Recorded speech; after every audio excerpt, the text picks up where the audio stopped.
Hey, Raindrops. Courtney Parker and I are back with another episode of RealiTEA Crime Stories. Hey, Courtney. Hey, Carlos.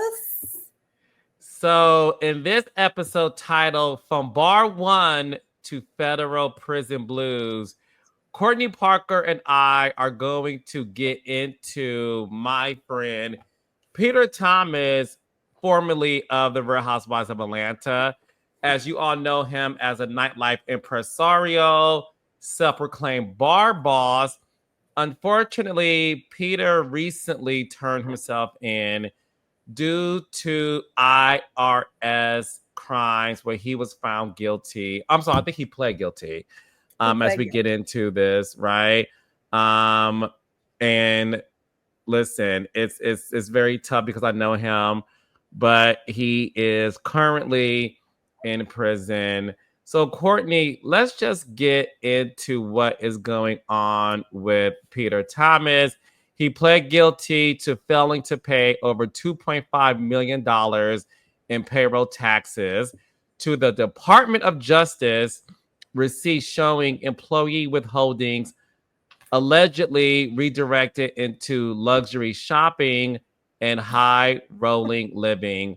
As the Bar One brand expanded from Charlotte to Miami to Baltimore, the feds say the unpaid taxes followed, and so did a paper trail that reads like a Bravo after party gone federal. Courtney, get into it, girl. What is going on with Peter? Listen, the thing about Peter is he's no stranger to headlines. Like you led with, this is your friend. You guys even tried to do a project together. You did do a project together. Yeah, Um, we tried to do the Bar One Bar One, a spinoff. Yeah. right? But you know him more than anyone and knows that he's no stranger to headlines. Whether it's Real Housewife of Atlanta spats, ambitious bar openings, and post Bravo ventures, he's always been in the mix. But this time, it's not reality drama, it's a federal conviction. We're talking trust fund taxes, which means literally taking money from employees' paychecks that was supposed to go directly to the IRS. According to prosecutors, Peter kept collecting it, but never sent it in. And that's just not about, it's bigger than just about mispayments. It's a straight up felony. And every word that comes out of, if you've ever had to endure an audit, if you've ever been one of the employees that are like, hey, you're taking all of this money out of my check and they're expecting a refund, they're not getting their refunds because this money was never sent in to the IRS. So it's a ripple effect of everything, whether you're not paying your employees, whether the money that was withheld from their checks, they're not getting it back in the form of a refund. So the employees can also be um, in tax, penalties and in tax trouble. We've seen this play out in so many celebrities' lives. Everybody from Wesley Snipes when he had the $7 million tax evasion conviction, Lauryn Hill when she was sentenced to for failure to pay roughly $1 million in taxes. Even Fat Joe, who had nearly $3 million in taxes. The difference is those were their taxes. That was their money. So with Peter's case, it is his employees' money that he was playing with. And it was supposed to be held in a trust for the government. And the IRS considers this sacred money. And once you cross the line and you keep that money for yourself, it's not about blaming an accountant. It's about you're in territories that are considered federal trust fund theft. So that's what he is dealing with right now, and it is bad. No, it's horrible. So just so I'm clear and able to break Yep. this down to the raindrops, Peter went to jail because he failed to pay the withholding fees that a business owner has to pay to the IRS when they have employees. Is that what? So that's Basically, in a nutshell, your company, say it's your company or my company, money is withheld from work. We claim that if you have a body of 10 employees, taxes that are supposed to be withheld or taxes that are payroll that you're saying is designated, I'm going to pay my employees this amount. mm-hmm, I'm keeping that money in a trust. mm-hmm. I'm going to keep this money safely and securely in a trust. And I'm going to be responsible for paying the taxes. So when you send off your tax documents, whatever, that money is designated to pay. You're telling the IRS, I have $2.5 million that is supposed to go towards my employee payroll. You're claiming that, right? You're saying if I made $10 million, $2.5 million of that is I'm setting aside to pay my employees. So that you're not paying taxes on the full $10 million, you're actually paying taxes on what is that? $7.8 million. That's what you're Mm-hmm. supposed to be paying taxes on, because 2.5 or I'm sorry, you're paying taxes on $7.5 million versus paying taxes on $2.5 million, because you're saying the 2.5 out of the 10 million that's designated, 2.5 of it is designated to my payroll. So I'm Right. supposed to use that money to pay my employees. Well, employees were working and saying they weren't getting their money. Where is their money? And he was using their money for himself, Got not it. Got paying it. the Got it. taxes on it. So he was inevitably not paying taxes, not allegedly tax money that was supposed to be withheld for within your trust for employees payroll. He was using it for himself. They're Yeah.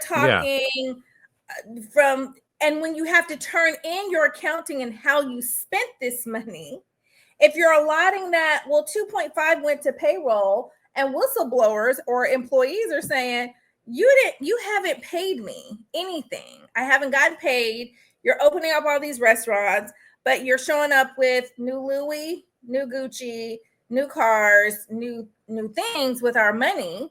That's where it got really dicey, and you have to prove what you bought. So when they audit you and go through your books, the IRS does not play. When they go through your books, you have to justify all of your spending, and they Yeah. can see where all your money went. So for him, it went to places that it shouldn't have, and it wasn't on the So up and up. Yeah. So what is so interesting about this is and we'll get into the details, but obviously, my audience are huge fans of the Real Housewives of Atlanta. And Yep. while Peter's on the show, and I'm sure you've seen this too, Courtney, watching the show those years as well, there's always been, rumors and shade thrown Peter's way. Phaedra and Portia famously called bar one, bar none. Bar none. They have accused Peter throughout the show of Mm-hmm. not paying his employees. They have accused Peter Yep. throughout the show of not paying people in general. We all know that season 3, when Peter and Cynthia came on the show, that they did not have any money, that they ran out of money, and how Cynthia was somebody as a Right. proud model since she was a teenager, spent her entire life saving money, because as a model, when the getting is good, you get it, because you know Get that it. the shelf life of a model sort of expires when you hit your 30s, unfortunately, right? Yeah. So here she is, a woman in her 40s, getting married for the first time, and they are now both in debt. Now, what Right. happened after that is Bar One has been featured on the show. We were going to do a spinoff of Bar One Charlotte Yep. that did not get picked up by the network. When it comes to the sort of smoke and mirrors of what was going on these years on the show, are you surprised by what is going on with Peter? No. I'm not, because it's not smoke and mirrors. When you, if you follow the money, you're going to land at the truth. You know, like a lot of times these were allegations.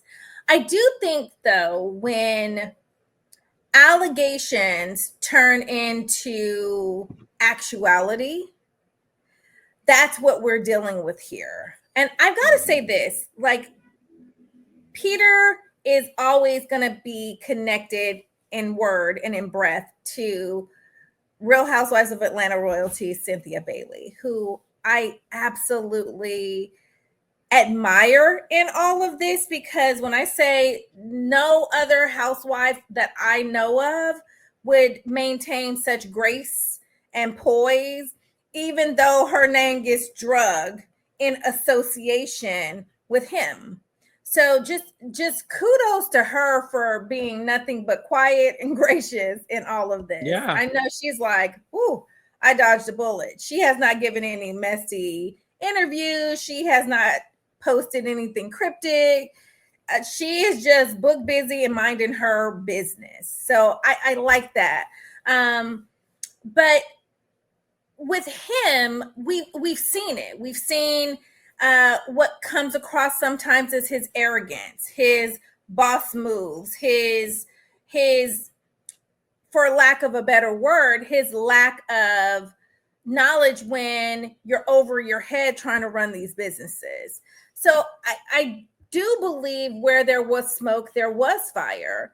And unfortunately, by pleading guilty, you're at least owning your part in the mishap with respect to the money.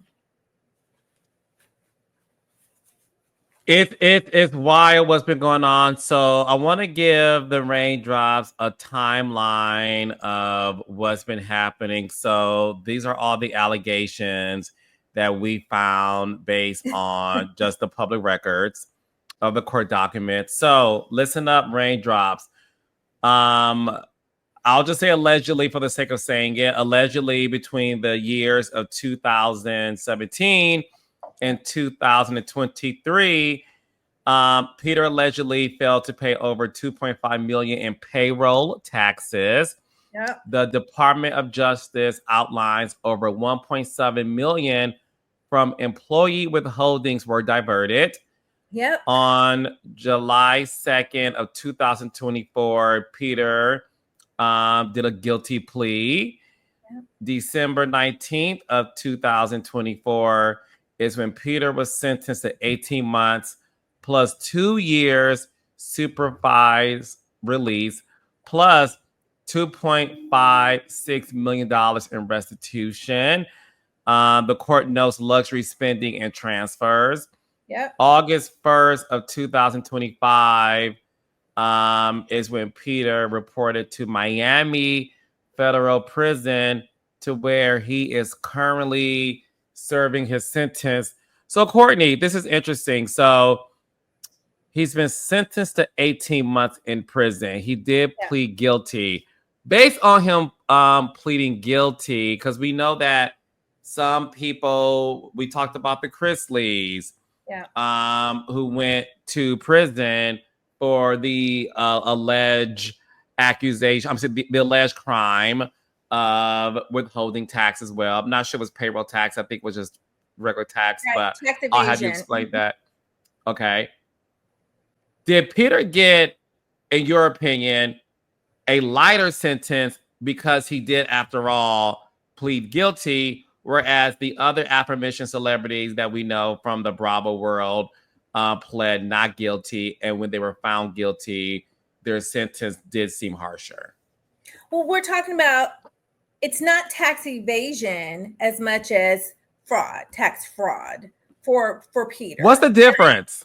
Well, again, he wasn't. They're talking when you're talking about the Chrisleys, when you're talking about Teresa, we're talking about their money. When we're talking about Peter, we're talking about other people's money. We're talking about payroll. So it's a different dynamic, same tax fraud, but it's different dynamics because it's one thing for me to claim I didn't get money or I got money and I didn't necessarily say all the money that I got. I feel entitled to my money, which is a lot of times why they, like the Cressleys, pled not guilty. They were like, this is our money, we earned it. We didn't defraud all the companies that they were alleged to have defrauded. We're talking about people who were waiting on their paychecks, and Peter used the money for payroll to keep and spend on himself. It's not his money.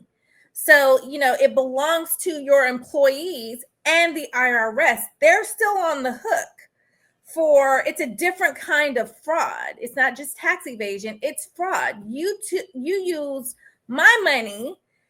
I still am claiming that I was supposed to make this money. I earned this money. You kept it and bought Louis. Every dollar in that trust fund, you were the trusted person for the trust fund for your payroll employees, and you spent that money allegedly on yourself. That's government property. That's money that should have been withheld for your employees. You pocketed it. That's what the prosecutors are. That's what he's gone to jail for. That was what the conviction was for. It wasn't his money to spend. So having said all of that, that's a federal offense because you still owe restitution to not a company. You owe restitution to these people who came to work every day and never got paid.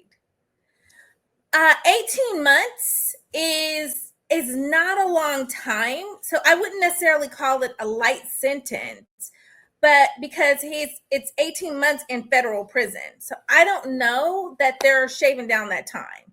Fed time is usually real time. Like I just don't know if he might have to end up serving the entire 18 months.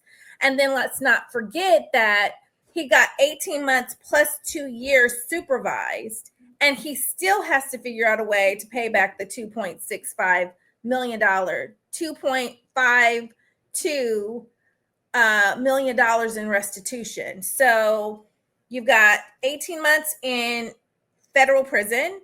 You've got 2 years supervised release, and then you still have to pay back the money you owe that you spent that should have been going to your employees. I think there was a person that I felt really sad for, one of his employees that had been working and showing up and promised her paycheck for months on end. And she just never got her money. So imagine going to work every day and still not collecting your money. It's like crazy. Wow, I didn't know that part too. And to piggyback off of what you're saying, Courtney, which is just this is getting crazier and crazier. So Peter is currently serving time it's called the Federal Correctional Institution in Miami. So raindrops, listen up to what allegedly happened. So they're saying that Peter allegedly withdrew $2.5 million from his businesses, used $370,000 for travel and real estate, and used more than $250,000 on shopping at high-end stores. Courtney, why are you laughing? Courtney, because you can't Louis Vuitton your way out of a ledger. That is that was what that wasn't Louis. Was it? I read several reports that he did several spending sprees on Louis Vuitton. That's why I keep mentioning Louis Vuitton. He was he was almost wearing Louis Vuitton more than Deion Sanders. Listen, listen, you can't do that because it's not your money. You have your poor little employees just trying to, you know, bottoms up on their paycheck, and you they can't have it because you're spending $250,000. You just read those numbers, $250,000 in shopping. He ain't shopping at Target with that money. He was at Louis and Gucci I and can't living take you his saying life. Louis. Louis and Gucci. Hey, Carly And Red. listen, Okay, go ahead. every bag that he bought, everything that he bought was also part of the prosecutor's exhibits. So when you look at the court document and you see those ledgers of exhibit A, exhibit B, there was a lot of designer goods, Louis Vuitton, that were entered into the court's records as part of the what he spent the money on, allegedly. Yeah. So Peter It's Thomas, sad. Courtney, before Peter not turned himself in, child, before because he I'm trying to find the right words to use, child. Y'all know I'm in the Ebony K. Williams School of Law. So I'm trying to find the right terminology. Okay. And So clearly, I've gotten my law degree from Law and Order University. Which exactly. I Hey, Dick love. Wolf. So Peter reported to prison on August 1st. But before he did that, Courtney, Peter did have this to say on Instagram. And this is what he said, Courtney Parker, and I quote, "All my people told me not to post this, that I am crazy if I do. I am not crazy, just real as fuck. The first thing I must say to all new business owners, please pay that withholding tax. You do not want to be in the position that I am right now. The law is the law. It's not easy for us Black men, especially my industry. No bank, fund, restaurant, bar, lounge. We have to put that shit on us. This is a new chapter in my life.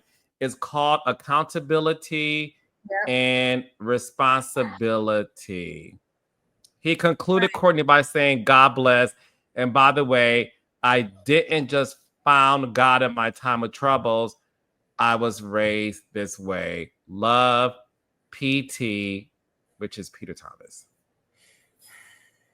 How do you feel about that?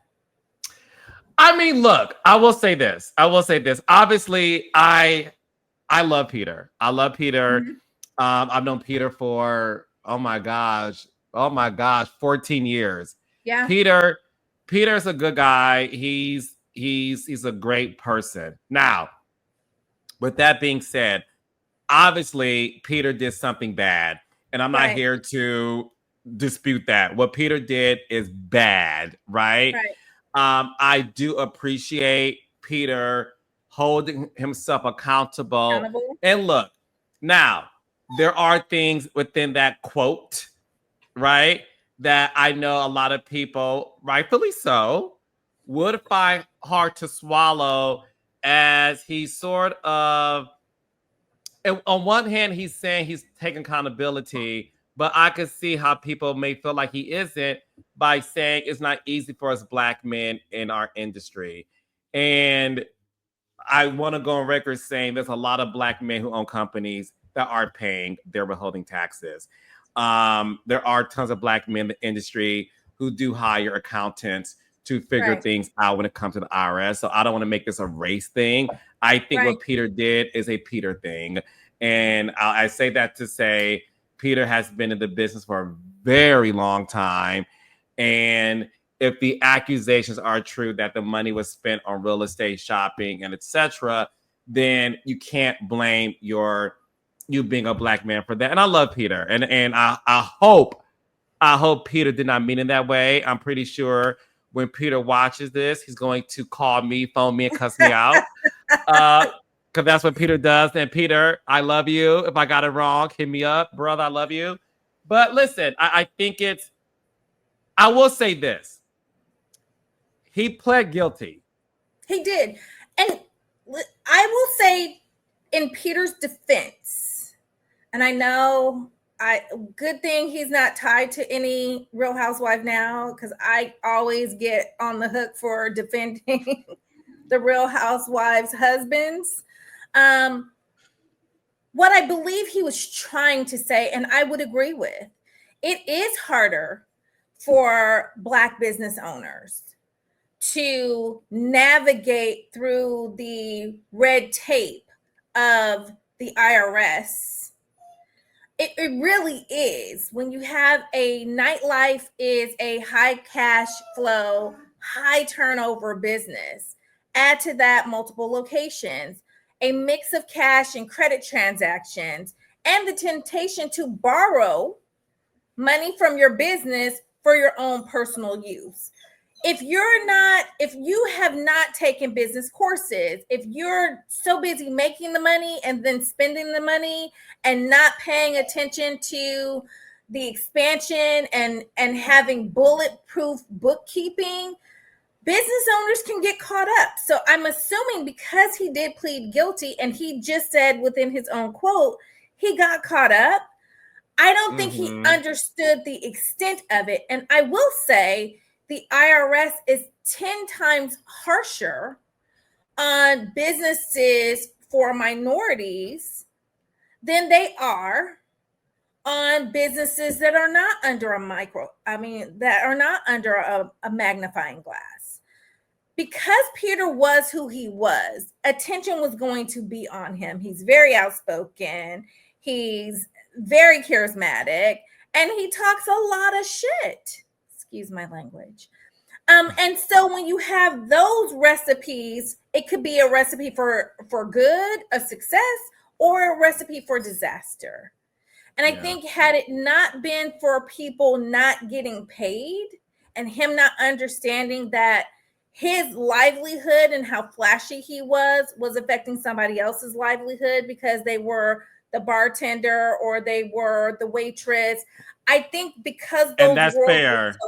right, because those worlds are so separate. If I'm making $10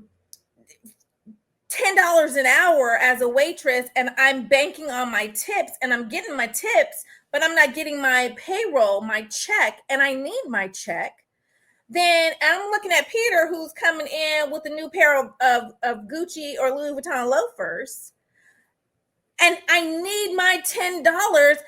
I think sometimes people who have extreme wealth or who is living the life get so caught up in the life that they forget that there are these people who are making a minimum amount of money need their money. So it's their money. And he's thinking, well, this is my business. So I can dip my hand over here if I need to, dip my hand over there without literally understanding how strategic and how ironclad your bookkeeping needs to be.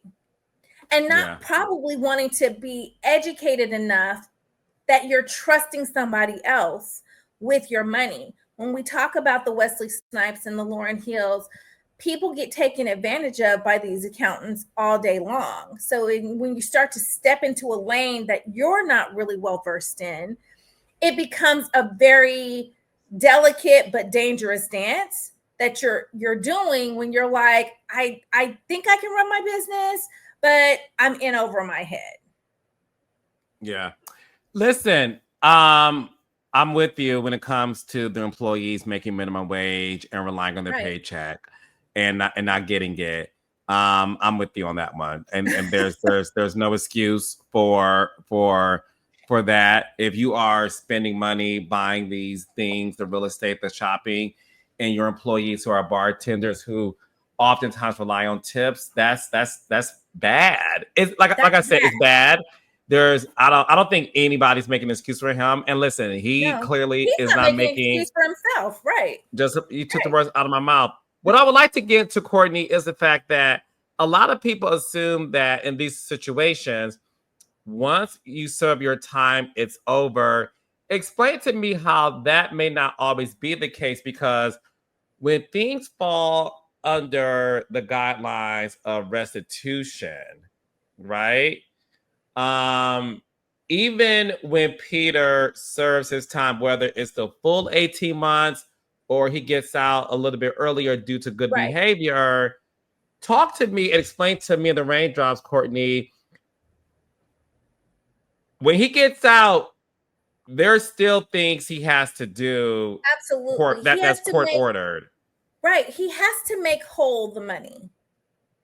So whatever the amount, and by the time you get out, whatever the restitution is, if it is 1.7 or if it's 2.5, that money has to be paid to the people who did not receive their payroll taxes. Whatever was withheld, whatever he owes the IRS is going to get their money. So they'll get their money by way of, he'll have an opportunity to either make payments towards his restitution, or if he has it like that, he'll be able to just pay the restitution. Like, I don't know what Peter's finances are. We don't know that. But when he gets out of jail, whatever he has, if he was buying properties with it, they can take those properties, or he'll have an opportunity to sell those properties to make whole the restitution. It's like a bill. It's an IRS bill that they will distribute, or it's a court bill. So you now owe in restitution to the families, the employees that need their money, and to the IRS. You can sometimes, if you have a good accountant, they can make deals with the IRS to bring that number down. If he's doing step one, which is pleading guilty, owning it, and being responsible for it, there is a good chance, I would say, just based off of everything you've said about Peter and everything that I've seen about Peter, there's an opportunity for him to make right if he has the money. Settle this down, get this settled down to a reasonable amount that he actually can pay. He might sell off one of the properties. They might give him time to earn this money. So when he might approach you to say, "Hey, Carlos, let's do a do-over with respect to a show, because now I've got this $2.6 million restitution bill to make." We might want to see Peter get out of jail, but he ain't getting out of jail free. There is no get out of jail free card. There is you have a get out of jail debt card that you have to pay.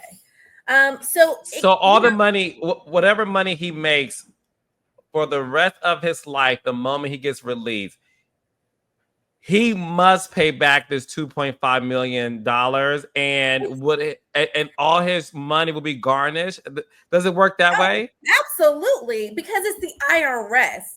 Unless he gets a pardon, like the Chrisleys did, unless he gets a pardon and they excuse and eliminate that debt, he can fight it to get it either tossed out or reduced. But the reality is, when it comes to the IRS, especially if you pled guilty, they want their money. So unless he's sitting on millions and millions of dollars that we just don't know about, because he could get out of jail and say, "Hey, I'm just going to pay it on off."